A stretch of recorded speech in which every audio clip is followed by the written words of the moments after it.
Assalamualaikum warahmatullahi wabarakatuh. Saudara-saudaraku sebangsa setanah air yang kami cintai, yang kami banggakan, yang kami muliakan dimanapun Anda berada. Alhamdulillah, pada kesempatan yang mulia, berbahagia ini, kita semua bisa berjumpa kembali dengan kami. Channel Bejo Donya Akhirat. Sak bejo-bejane wong kang lali, isih luwih bejo, wong kang eling lan waspada dan tetap engkari harga mati. Kemarin malam di Solo Raya, tepatnya di Kabupaten Karanganyar, dan Gus Abbas Buntet pada saat melantik Kabupaten Karanganyar dan Kabupaten Sukoharjo memberikan tausiah kepada kita semua. Luar biasa. Beliau mengatakan bahwa NU itu mempunyai setrum, karena mempunyai sanad yang musalsil, sanad yang tembus kepada baginda Nabi Muhammad SAW. Allah menurunkan cahaya kepada malaikat Jibril, terus diberikan kepada Nabi kita Nabi Muhammad SAW, terus diteruskan oleh para sahabat, para tabi'in, dan terus menerus sampai guru-guru kita, sampai kepada masyayikh kita, dan sampai kepada kita. Sehingga terbentuklah Jam'iyah Nahdlatul Ulama.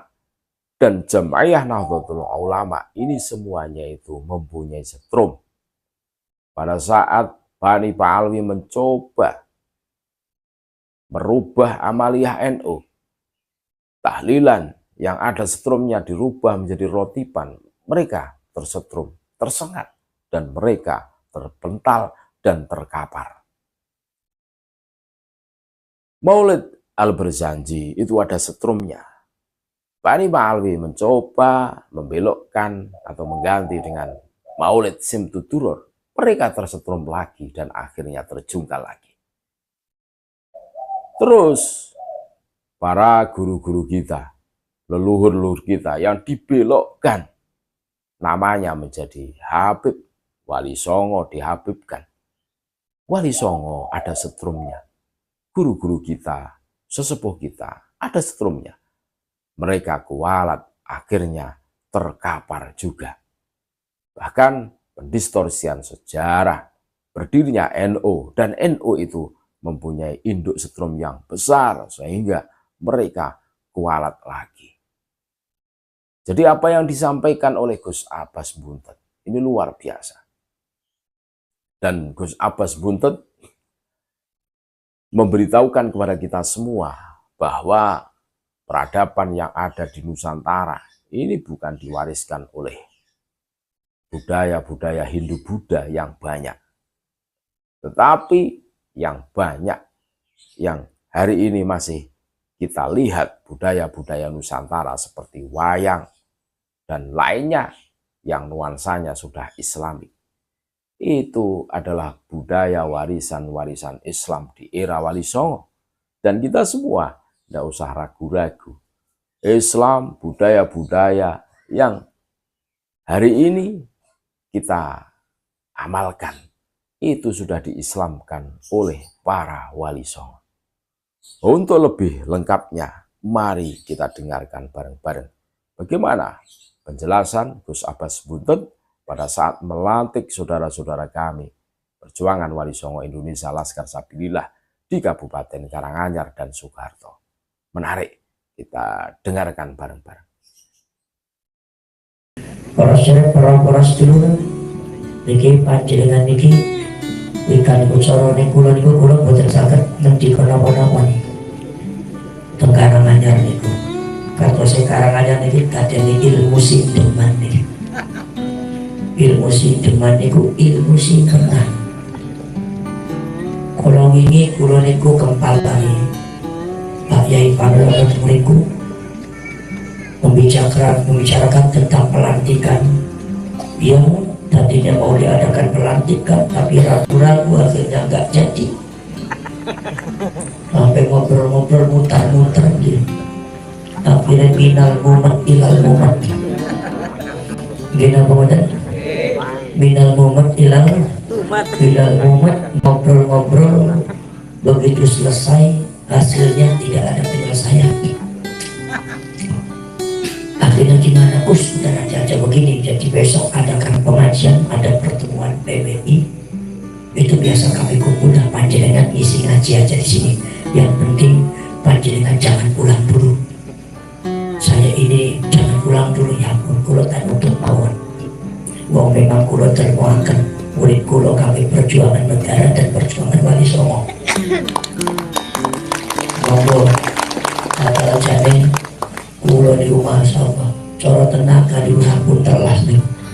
Bila insya Allah pakai pengurus perjuangan Wali Songo provinsi Jawa Tengah itu segera dilantik sama pakai untuk melantik kabupaten pakai kulo pasrahkan dumateng Pak Emu Barok pakai kulo tak nutup mawon pakai dan isi kaos mawon. Tapi karena mengingat daripada PWI dan Laskar Sabila ini sangat diapresiasi oleh seluruh rakyat Indonesia dari Sabang sampai Merauke, maka akhirnya kulo niku boten kraus, capek saya boten kraus, tidak terasa sama sekali. Ya udah, lakukan apa adanya, apa yang ada di depan kita langkah, di depan kita melangkah. Ternyata kesimpulannya perjuangan Wali Songo Indonesia dan Laskar Sabilillah ini memang dari hari ke hari semakin besar, bahkan semakin luar biasa. Apresiasinya, rakyatnya, kemudian semangatnya. Ternyata PWI Laskar Sabilillah di Indonesia itu tidak bisa dihentikan. Satu kita adalah gerakan nurani. Gila kemudian para cerek, para setulus-setulus mawon.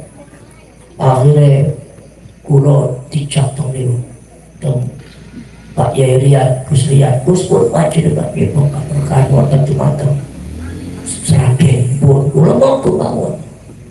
Oh, aktif niku kal mayit nggih. Tamu niku koyo tiyang sedo yang wafat koyo mayit dipoktok di mawon monggo. Boten wonten mayit ngatur-ngatur sing gotong boten wonten. Kita wonten maka dari itu monggo pulau mereka alhamdulillah, karena memang di sana buat dalam minggu khususnya di Kubade diadakan acara perhelatan acara yaitu adalah Laskar Sabilillah nasional. Maka kalau ngobrol begitu mereka malah buatan dilem ngatus jam di kuda ngatus subur berbicara alhamdulillah. Padahal kulo niku siuk Karanganyar sampun oleh sampun beliau kata bikin Sragen bicara masalah Laskar malah punya ijazah. Alhamdulillah. Terus pula istirahat jam 6:30 pagi baru istirahat. Begitu pagi jam 9 derek sarapan wonten tamu, masya Allah, minal mumat ilal mumat. Alhamdulillah. Nanti sak menika selagi awak kulo taksi sehat insyaallah kulo dipaksa kudu mawon monggo.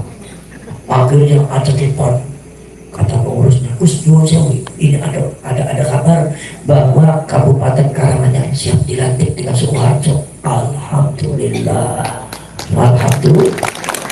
Ternyata kalau saya prosedur, walaupun persiapannya cuma sehari juga tidak ada, tetapi subhanallah, ini baru ada pelantikan dihadiri oleh Laskar Sabilillah dan komandannya dengan PWI-nya seluruh Indonesia hampir. Istimewa Karanganyar. Wonten sedoyo itu, saking Palembang wonten, saking Lampung wonten, tidak wonten, saking Bekasi wonten, saking Jawa Timur wonten. Oh, kalau saya propos saking Lampungnya wonten, jadi itu pasti sedoyo saking Bali niki wonten. Alhamdulillah sedoyo ini gratisan sedoyo alhamdulillah. Bila ulo kadang-kadang kangen panjenengan itu gak wiridan nopo panjenengan itu masyarakat Karanganyar ini alhamdulillah. Beliau-beliau ini semua datang semua. Jadi walaupun acara ini cukup sederhana, tetapi ternyata ini kualitasnya paling berbobot selama bulan itu melatih. Karena dihadiri oleh semua orang kebetulan mudah-mudahan di depan Allah tidak ada perkara yang kebetulan. Ini kan yang berkahi Karanganyar. Sebab nopo, sebab Karanganyar itu masih kata muhibbin kan sebab ini. Yasis. Nggih. Artinya masih kata muhibbin lagi, masih kata yang singkat harus nonton ewa penakut nonton nggih. Para saya Rasul kula mboten saged nami-nami mung kula napa badhe jelasaken mawon. Nomor selanjutnya kula nyuwun dumateng panjenengan kalau seumpama ada acara apapun, acara keagamaan, apakah itu berupa haulan, apa itu maulid Nabi, cobalah kita rekatkan budaya kita. Kayak ini, kayak gong, kayak begini, kayak wayang. Ini direkatkan kembali. Karena saya itu mendapatkan informasi dari buku-bukunya Pak Agus Sunyoto yang punya Atlas Wali Songo itu ternyata yang namanya adat budaya Jawa khususnya itu ternyata pada waktu zamannya Hindu Buddha itu masih sedikit. Justru ketika Majapahit Islam, Pajang Islam, Mataram Islam, Demak Bintoro, Ampel Denta, kemudian juga Kesultanan Cirebon, Kesultanan Banten, ketika kesultanan Islam itu berdiri di Indonesia, itu bermunculan adat budaya Indonesia. Maka dari itu terus Pak Agus Sunyoto menjiko bahwasanya dimungkinkan bahwa adat budaya yang berlaku, yang dilakukan, yang dimiliki oleh Indonesia itu dimungkinkan 90% itu berasal dari para ulama, para wali. Itu adalah merupakan takut daripada dakwah Islamnya. Maka kita semua harus merawatnya, harus menggalinya kembali. Kenapa? Karena sudah lebih daripada 100 tahun ada upaya sistematis untuk memisahkan adat budaya kita dengan Islam. Seolah-olah kalau kita memakai adat budaya kita dianggapnya bukan Islam. Ada yang menganggapnya musyrik, ada yang menganggapnya kafir, ada yang menganggapnya apa. Ini saudara-saudara kalian, wayang ini ketika tampil kemudian menceritakan tentang masalah Bratayuda Mahabharata. Bratayuda dan Mahabharatanya pun tidak pure dari India, jiplak langsung, tetapi sudah diislamisasikan oleh Sunan Kalijogo. Ada Punokawan itu tuh hidup atau wonten itu nopo nggih Islam. Sing nyiptakaken niku Punokawan itu kan Sunan Kalijogo. Mantos dugi kalau saya proper jamus kali masodo. Itu sudah diislamisasikan. Maka panjenengan saya harapkan jangan alergi nek seumpami ono maulid Nabi, nek seumpami wonten haul niku dipun tampilaken wayang Jawa. Wayang kulit, wayang golek itu sudah diislamkan oleh para wali. Jadi jangan khawatir sampai. Cuma panjenengan ini kadang-kadang ditakut-takuti oleh orang, wah ini musyrik, ini kafir. Orang-orang yang kadang-kadang tidak mengerti apa-apa tentang budaya, orang yang tidak mengerti apa-apa tentang berdirinya bangsa ini, kadang-kadang sok tahu, sok islami, sok hebat, sok pinter, sok mengerti, sok paling islami, sok paling mujahidin, sok paling berjuang, sok paling berjasa. Inilah akhirnya menjauhkan adat budaya kita dari Islam. Maka kita sebagai anak cucunya, sebagai rakyat Indonesia, sebagai anak cucunya mempunyai kewajiban, memiliki satu kewajiban untuk menyambungkan kembali, untuk merekatkan kembali, gali seluruh adat budaya yang ada di Sukoharjo, yang ada di Karanganyar ini, baik seumpama tariannya atau seumpama musik-musiknya, termasuk kidung-kidungnya, termasuk tembang-tembangnya, itu dipun rekatakan kembali. Ini kewajiban kulo kali panjenengan dibalikkan kembali, diwangsulakan kembali, dumateng Islam direkatkan kembali kepada Islam. Sebab apa? Sebab ada upaya sistematis untuk menghilangkan itu semua. Saudara-saudara sekalian, nomor selanjutnya kalau kita bicara masalah yang berkaitan dengan ba'andi atau habaib, ini sebetulnya kalau saya baca dari awal yang ada di sana, termasuk secara makro, yaitu adalah peradaban keislaman, dengan seumpama sampai di tanah Jawa ini atau di Indonesia ini, di tanah Indonesia ini, Nusantara ini, ternyata sebetulnya misi mereka itu sangat besar. Misi mereka sangat besar. Mereka tidak cuma untuk menghapus sejarah Indonesia, tidak cuma untuk menghapus sejarah Wali Songo, tidak cuma untuk menghapus adat budaya orang-orang Jawa dan orang-orang Nusantara, orang-orang Sumatera, orang Kalimantan, Sulawesi, orang Madura. Ini akan dihabisi semua adat budayanya, sejarahnya juga akan dihabisi semua. Ternyata mereka itu bukan sekedar itu misinya. Tapi yang paling kita kaget ketika kita baca buku-buku mereka, saudara-saudara sekalian, yang kita baca adalah mereka secara makro ingin menghapus sejarah peradaban Islam, ingin menghapus sejarah peradaban Islam, diganti dengan peradaban mereka. Salah satu contoh saudara-saudara sekalian, kita mengenal di mazhabul arba'ah ada Al-Imam An-Nu'man bin Thabit Al-Hanafi yang punya mazhab Hanafi, Al-Imam Malik bin Anas Al-Asbahi Al-Madidi yang punya mazhab Maliki, Imam A'immatul Ummah Abu Abdullah Muhammad bin Idris Asy-Syafi'i yang punya mazhab Syafi'i, Al-Imam Ahmad bin Hanbal rahimahullah ta'ala yang punya mazhab Hambali, ada lagi Imam Hasan Al-Basri sebelumnya, Imam Sufyan Ats-Tsauri, Imam Al-Laits bin Sa'ad, dan Imam Bukhari, Imam Muslim, Imam Tirmidzi, Imam Ibnu Majah, dan Imam Ghazali, dan ulama-ulama yang lainnya. Satu rangkaian bagaikan berlian, yaitu bagaikan untayan berlian yang tidak bisa dipisahkan satu sama lainnya di dalam bentuk peradaban Islam dari dulu sampai sekarang. Nyambung saudara-saudara. Di dalam masalah tarekat ada Syekh Abdul Qadir Al-Jilani. Syekh Abdul Qadir Al-Jilani punya murid Imam Abu Madjan. Imam Abu Madjan punya murid Imam Muhammad Harazim. Muhammad Harazim punya murid Imam Muhammad Saleh. Imam Muhammad Saleh punya murid Imam Abdul Hasan Ali bin Abdullah Asy-Syadzili yang punya tarekat Syadziliyah. Syadziliyah dengan Qadiriyah nyambung. Kemudian saudara-saudara sekalian, Imam Abu Madjan gada guru. Gurunya siapa? Syekh Abdul Qadir Al-Jilani yang punya tarekat Qadiriyah. Syekh Abdul Qadir Al-Jilani punya guru Imam Abu Sa'id Mubarak Al-Mahzubi. Kemudian punya guru lagi Imam Abdul Husain Al-Bukhari. Abdul Husain Al-Bukhari punya guru Imam Abu Faraq At-Tartusi. Abu Faraq At-Tartusi punya guru yaitu adalah Al-Imam Abu Bakar Asy-Syibli Qutbul Akbar yang menurunkan tarekat Wujudiyah berkembang menjadi tarekat Naqsyabandiyah dan Syattariyah. Ini saudara-saudara sekalian satu paket ini. Ini adalah peradaban Islam di dalam masalah tasawuf. Ini adalah peradaban Islam di dalam masalah yang berkaitan dengan jurisprudensi Islam, yaitu fikih dan syariat. Ini adalah peradaban di dalam masalah tauhid. Imam Abdul Hasan Al-Asy'ari dan Imam Abu Mansur Al-Maturidi. Ini adalah peradaban Islam satu rangkaian tidak bisa dipisahkan.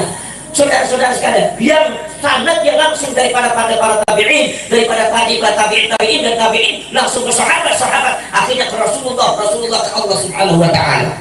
Nyambung sanadnya muttasil yang disebutkan di dalam Al-Qur'an, wa'tasimu bihablillahi jami'an wa la tafarraqu, berpegang teguh kalian kepada kabelnya Allah, bukan tali kabel. Mal farqu bainat tali wal kabel, apa bedanya tali dengan kabel? Kalau tali tidak ada setrumnya, kalau kabel itu mengandung setrum. Kenapa mengandung setrum? Karena sanadnya muttasil, nyambung, kabel pun nyambung. Ijarahnya ajas tukung mobil tuh dicolok, begitu colok cetekin langsung nyala. Itu namanya ajas tukung mobil tuh langsung, begitu dicolok langsung nyalain. Kabelnya nyambung maka nyala. Nyala ini namanya cahaya, bahasa Arabnya nur. Ketika bahasa Arabnya nur, orang Jawa itu senangnya sama kelarasnya keropok, maka disebutnya janur, ja'anurun.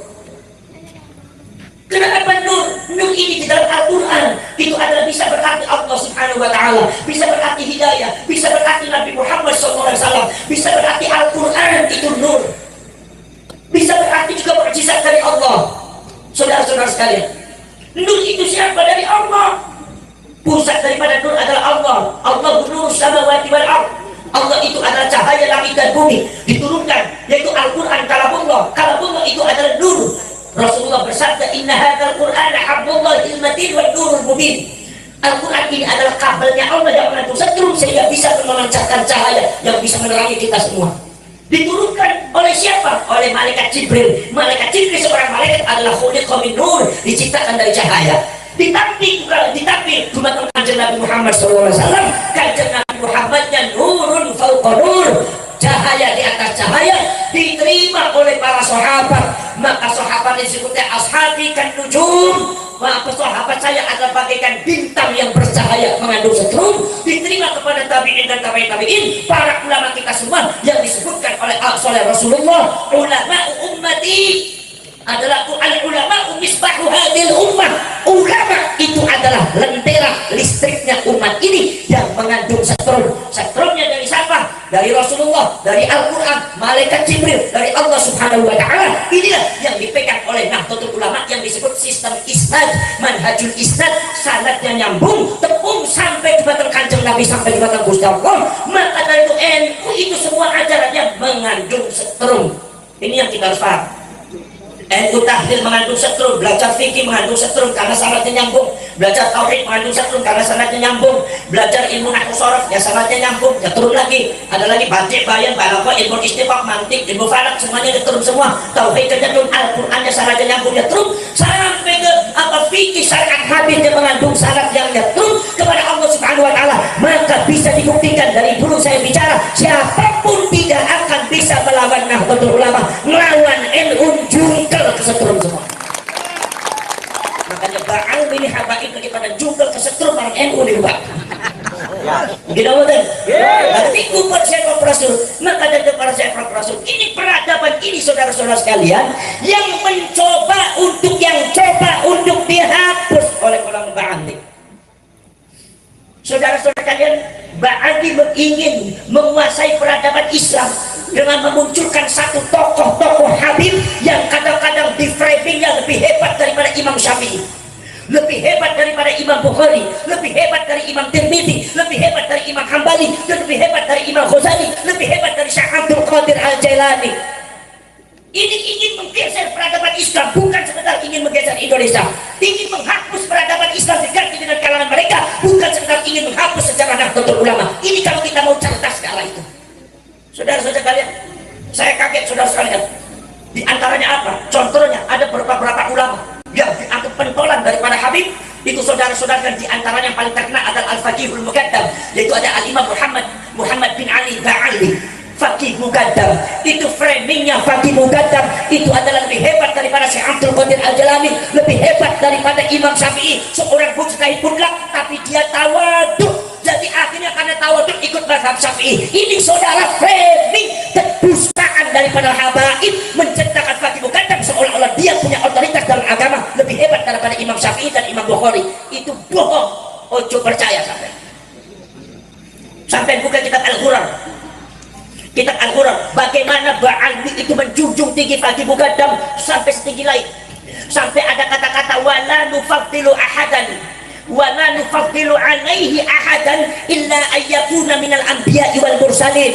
Kami bangsa habaib Ba'alwi tidak akan mengunggulkan seseorang di atas Faqih Muqaddam kecuali apabila orang itu jadi nabi, jadi rasul. Jadi artinya Faqih Muqaddam itu di atasnya adalah nabi dan rasul. Para nabi, para rasul setingkat kemudian adalah Faqih Muqaddam. Artinya Faqih Muqaddam itu berarti lebih hebat ketimbang sahabat, lebih hebat ketimbang tabi'in, lebih mulia ketimbang tabi'in, lebih hebat ketimbang Imam Syafi'i, lebih hebat ketimbang Imam Bukhari, lebih hebat ketimbang Imam Ghazali, lebih hebat ketimbang Syekh Abdul Qadir Al-Jalani. Ini adalah kebohongan Ba'alwi dalam peradaban Islam, dan Anda harus tahu. Orang benar itu.